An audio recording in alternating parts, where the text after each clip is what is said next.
কুমিল্লায় যৌথ বাহিনী তুলে নেওয়ার পরদিন যুবদল নেতা তৌহিদুর রহমানের মৃত্যুর ঘটনায় বিচার চেয়ে মানববন্ধন করেছে বাংলাদেশ জাতীয় মানবাধিকার সমিতি। জাতীয় প্রেস ক্লাবে এই মানববন্ধন অনুষ্ঠিত হয়। উদ্বেগ প্রকাশ করে মানববন্ধনে বক্তারা বলেন, আমাদের বাংলাদেশ জাতীয়তাবাদী দল যুবদলের একটি ইউনিয়নের সভাপতি ছিলেন মিস্টার তৌহিদুল ইসলাম সাহেব।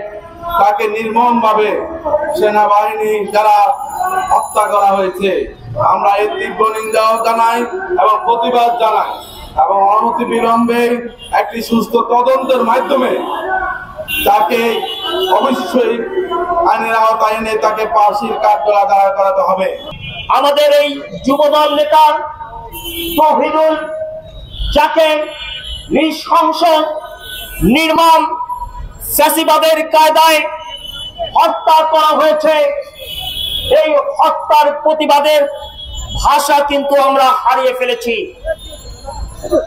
আমরা কি জবাব দেব তার এই নাবালক সন্তানদের কাছে?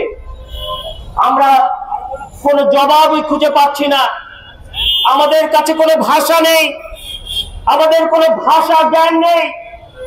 আমরা কিংকর্তব্য বিমূঢ় হয়ে অবাক বিস্ময়ে দেখছি আর ভাবছি হচ্ছেটা কি। তাদেরকে খুঁজে বের করে তাদেরকে বিচারের আওতায় এনে তাদেরকে গ্রেফতার করার জন্য আজকে আমরা জোর দাবি করছি।